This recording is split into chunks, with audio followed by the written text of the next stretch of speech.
नमस्कार दोस्तों, मैं राजेश गुप्ता आप सभी का स्वागत करता हूं हमारे YouTube चैनल मौत कमेंट लाला डिंजर में। दोस्तों मेरे पास एक मोबाइल आई थी आज जियो फोन F220B।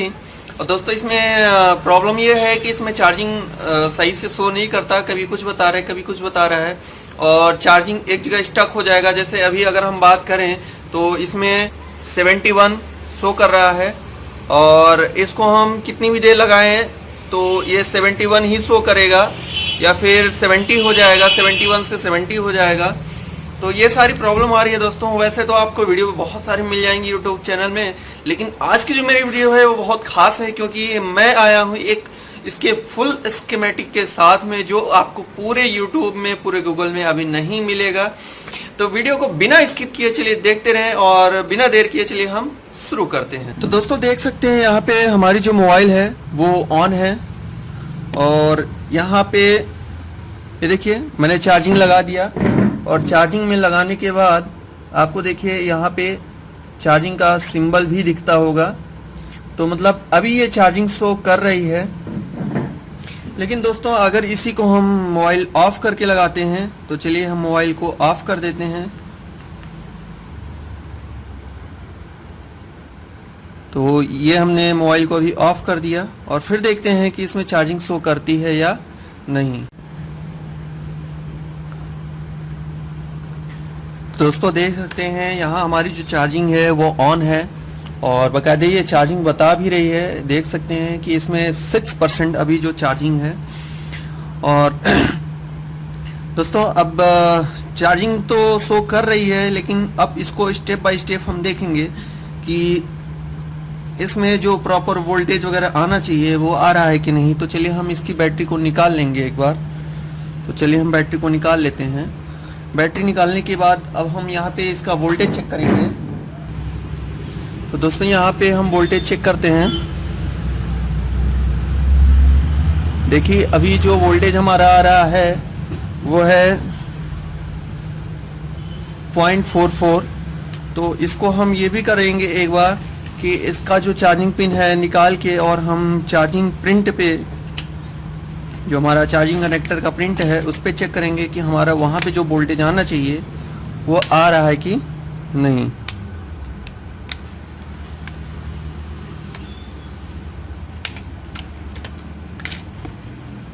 तो चलिए एक बार फिर से हम यहाँ चार्जिंग पिन लगाएंगे।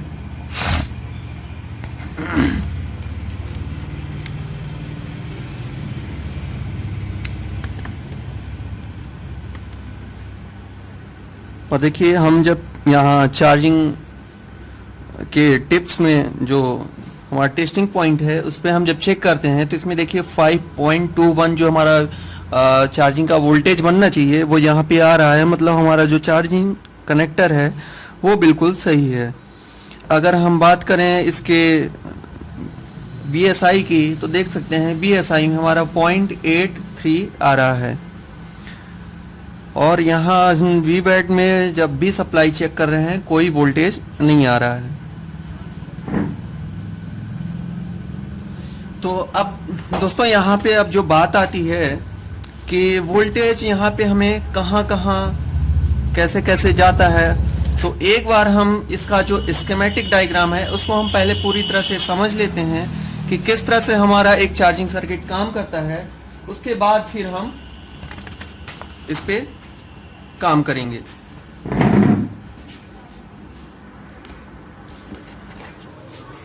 तो दोस्तों यहाँ पे जैसा कि देख सकते हैं कि हमारा जो चार्जिंग कनेक्टर है इस कनेक्टर से यहाँ पे देख सकते हैं कि ये जो लाइन गई है तो ये लाइन पहले जा रही है हमारी OVP IC में। देख सकते हैं ये जो OVP IC है, OVP IC के बाद यहाँ पे देख सकते हैं कि कुछ कंपोनेंट्स लगे हुए हैं जिसमें डायोड, कॉइल, कैपेसिटर लगने के बाद हमारा OVP IC में जा रहा है। वहाँ से जाने के बाद यहाँ पे इस ये IC इसको कनेक्ट करके और फिर एक कैपेसिटर यहाँ पे दे के और फिर जाती है हमारा पावर IC में। तो पावर IC के यहाँ देख सकते हैं कि इसका जो K12 है तो सॉरी L12 में हमारा L12 और M12 में इसकी सप्लाई जा रही है, और उसके पहले एक कैपेसिटर दिया है। तो चलिए हम मोबाइल में उस कैपेसिटर को भी देख लेते हैं कि वो कैपेसिटर कहाँ है।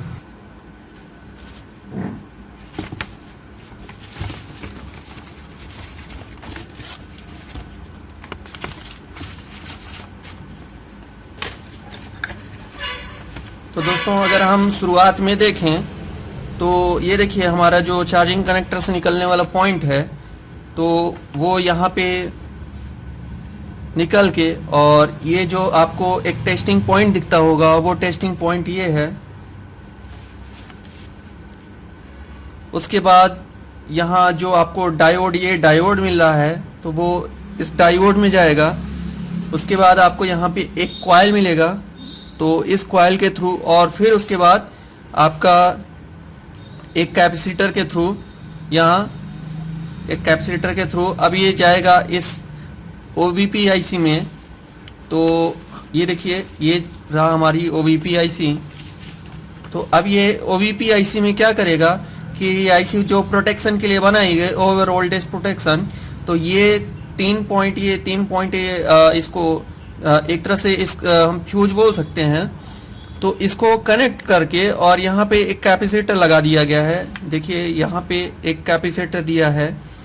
उसके बाद ये जा रहा है हमारा पावर IC के यहाँ पे M12 और L12 में, और उसके पहले एक कैपेसिटर दिया है कि जो कि ये देखिए आप देख सकते हैं, ये जो कैपेसिटर है तो इसमें हमारा जो वोल्टेज है वो जाता है।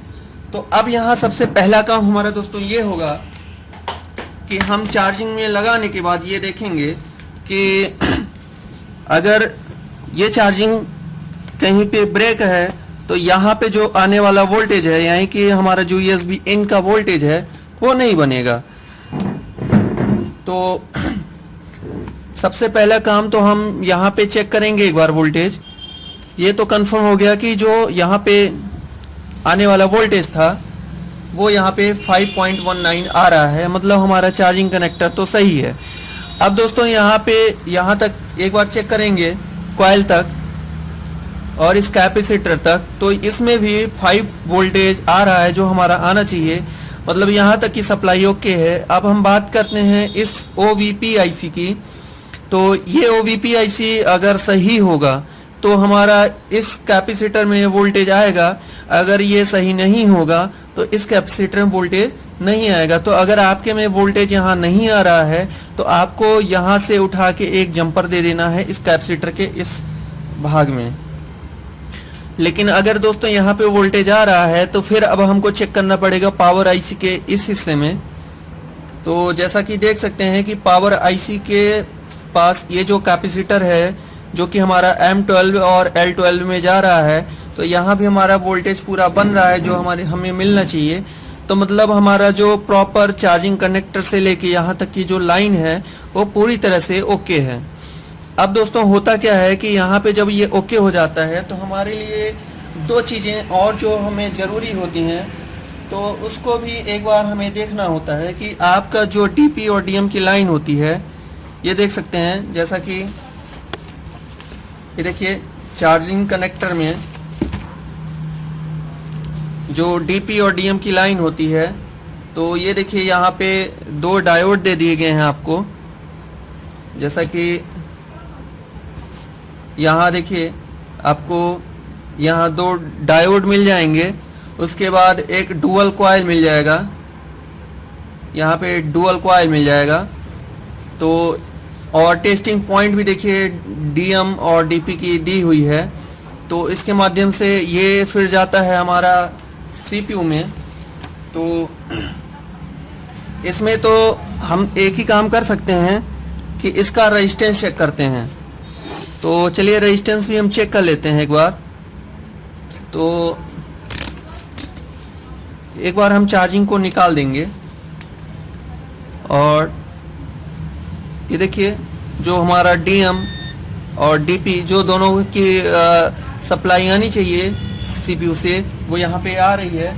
और अगर ये नहीं आ रही है दोस्तों तो मैं आपको बता दूं कि ये कहाँ मिलेगी आपको। तो ये देखिए, ये CPU के आपका Q29 और R29 में दोनों सप्लाई गई हैं। तो अभी ये इसका जो स्कीमेटिक डायग्राम है, अभी मैं इसको पूरा स्क्रीन पे शो कर दूंगा। तो यहाँ देख सकते हैं कि ये जो सप्लाई गई है तो यहाँ गई है। अगर आपको ये नहीं मिलता तो आप CPU के नीचे से या CPU रिवॉल्व करके ये चीज़ ले सकते हैं। अब हमें एक चीज़ और ज़रूरी है यहाँ पे कि यहाँ पे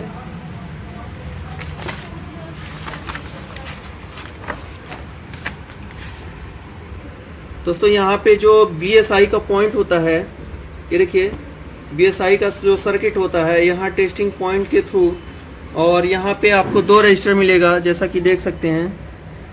ये हमारा BSI का पॉइंट है और उसके बाद ये जो जाता है तो ये 2 रजिस्टर जो आपको मिल रहे हैं, तो एक्चुअली ये जो 2 रजिस्टर हैं तो ये देखिए कुछ इस तरह से लगे हुए हैं कि इन 2 रजिस्टर के बीच से एक लाइन जा रही है। तो एक रजिस्टर का सिरा तो अपना BSI में कनेक्ट है, लेकिन दूसरी रजिस्टर का जो सिरा है वो हमारा जाता है पावर IC के, ये देखिए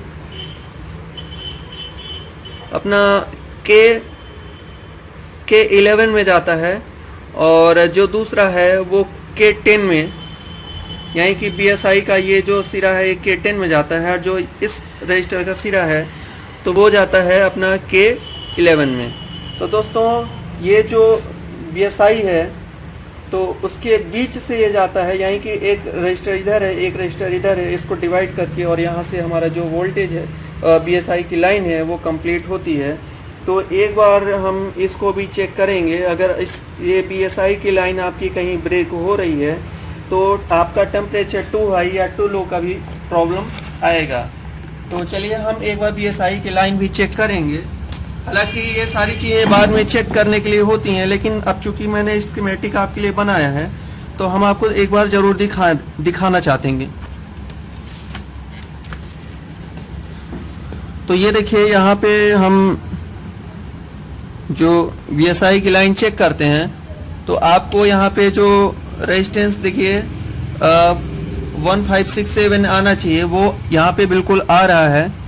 और हम ये देखिए उसका टेस्टिंग पॉइंट है, और टेस्टिंग पॉइंट से अगर हम देखेंगे तो यहाँ पे इस रजिस्टर पे बीप आ रहा है, इस रजिस्टर पे बीप आ रहा है, और उसके दूसरे कोने पे बीप नहीं आ रहा। और ये 2 रजिस्टर आपस में शॉर्ट भी होते हैं, मतलब बीच से कनेक्ट होते हैं। तो ये सप्लाई हमारी आ रही है, लेकिन यहाँ पे जैसा कि हमने BSI में वोल्टेज चेक किया था वो वोल्टेज यहाँ पे नहीं आ रहा है। अब दोस्तों कुल मिला के हमें जो चेक करना था कि इनपुट V-बस का इनपुट जो चेक करना था वो चेक हो गया।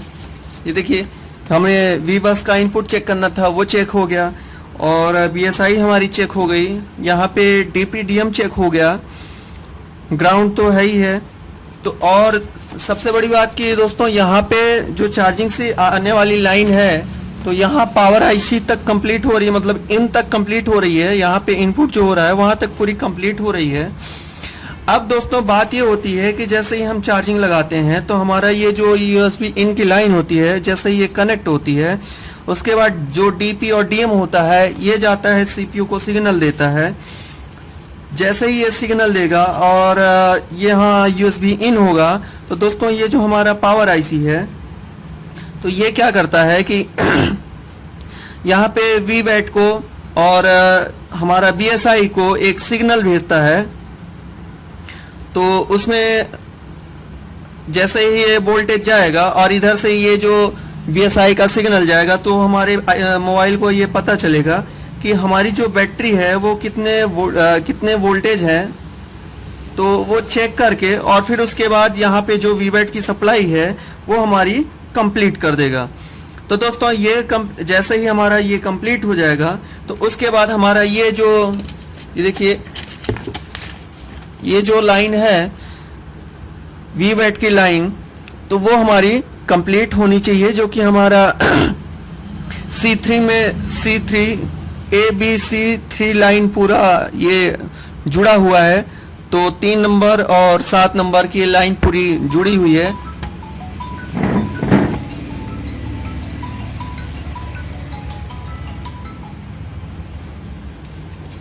तो ये दोनों जुड़ी हुई हैं।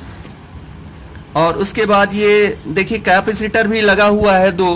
तो इस कैपेसिटर में हम भी एक बार ये भी देखेंगे कि अगर ये लाइन पूरी कंप्लीट हो रही है तो क्या इस कैपेसिटर में यही पावर आईसी जो इसको बीएसआई से इनपुट लेके जो इसको वोल्टेज देता है वो वोल्टेज दे रहा है कि नहीं दे रहा है।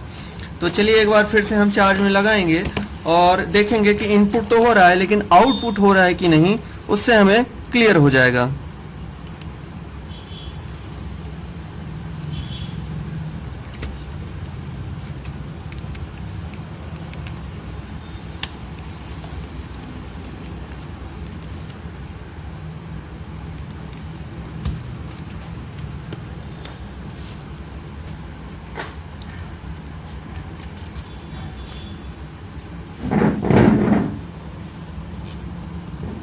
तो चलिए दोस्तों यहाँ पे हम देख लेते हैं कि पावर आईसी का जो ये दोनों कैपेसिटर हैं उसमें सप्लाई आ रही कि नहीं।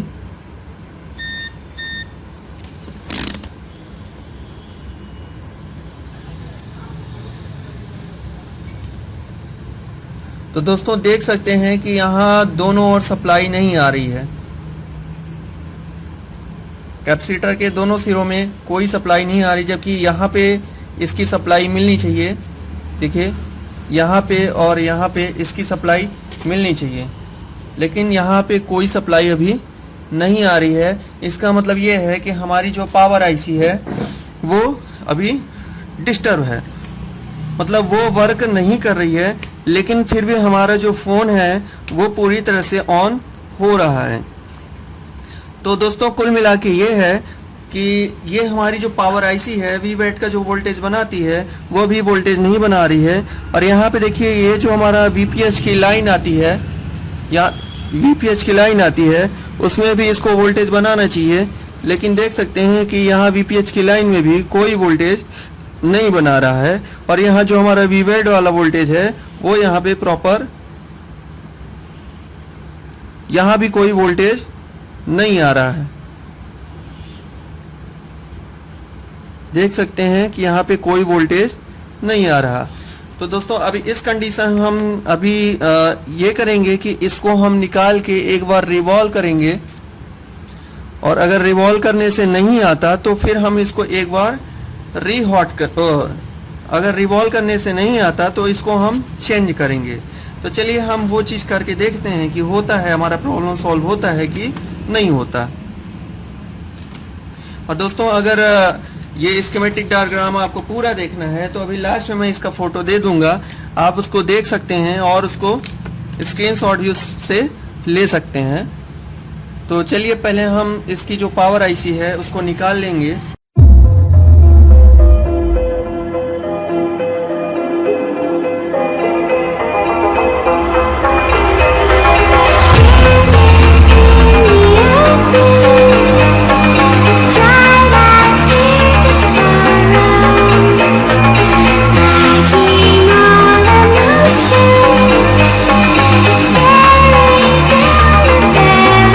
Waiting for the final gates to open.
तो दोस्तों यहाँ हमारी पीसीबी ठंडी हो चुकी है और हम यहाँ पे ये देखेंगे कि जो पहले वोल्टेज हमारा पावर आईसी के पास नहीं बना रहा था वो भी बना रहा है कि नहीं।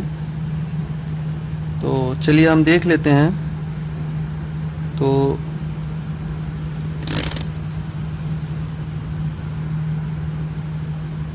दोस्तों देख सकते हैं कि यहाँ जो पावर आईसी के पास हमारा जो वोल्टेज नहीं बना रहा था अभी वो वोल्टेज बना चुका है। ये देख सकते हैं 4.15 वोल्टेज बना चुका है। और अब हम एक बार वीवैट की सप्लाई में भी देख लेंगे। तो दोस्तों यहाँ देख सकते हैं कि हमारा जो 4.15 वोल्टेज बनाना चाहिए वो बना रहा है। और एक बार हम बीएसआई भी चेक कर लेते हैं। तो देख सकते हैं दोस्तों यहाँ पे 1.78 वोल्टेज ये भी प्रॉपर आ चुका है। और यहाँ देखिए हमारी मोबाइल बार बार चार्जिंग जो विदाउट बैटरी लेती है वो लेने लगी है। और अब हम कोई भी बैटरी लगाते हैं तो ये देखिए यहाँ पे चार्जिंग शो कर दी है 11%।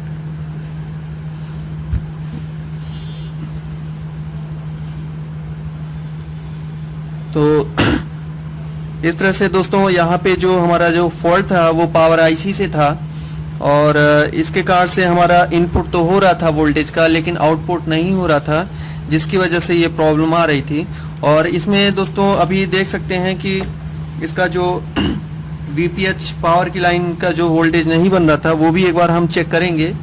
तो चलिए हम इसको भी चेक कर लेते हैं। तो यहाँ देख सकते हैं कि हमारा जो वीपीएच की लाइन है 1.8 वोल्टेज यहाँ पे आ चुका है। और यहाँ देख सकते हैं वीवैट की जो लाइन का वोल्टेज होता है 4.2 वो भी यहाँ पे आ चुका है। और दोस्तों अगर यहाँ पे आपको डायग्राम में कुछ नहीं समझ में आ रहा है, कोई दिक्कत आ रही है, अगर आप पूछना चाहते हैं तो नीचे मेरा नंबर दिया है डिस्क्रिप्शन में, तो आप उसे पूछ सकते हैं। लेकिन दोस्तों मैं एक बात बता दूं कि मैं सिर्फ फ्रेशर्स की हेल्प करता हूं। अगर आप एक्सपर्ट हैं तो आप बिल्कुल फ़ोन ना करें। मेरा उद्देश्य सिर्फ फ्रेशर्स की हेल्प करना है। एक्सपर्ट के लिए मैं कॉल अलाउ नहीं करता। तो अगर आपको इसको लेकर कोई सस्पेंस है या नहीं समझ आ रहा है तो आप मुझे मैसेज कर सकते हैं व्हाट्सएप में। और दूसरा, अगर आपके पास कोई इसके लिए कोई सुझाव है, अगर कहीं कुछ गलती हुई है तो आप मुझे उसके बारे में बता सकते हैं कि कहाँ पे गलती हुई है और क्या सुधारा जा सकता है। तो उसको मैं अपने वीडियो में ऐड कर दूंगा। या फिर इससे रिलेटेड और अभी आप क्या डिटेल चाहते हैं तो भी आप कृपया बता दें।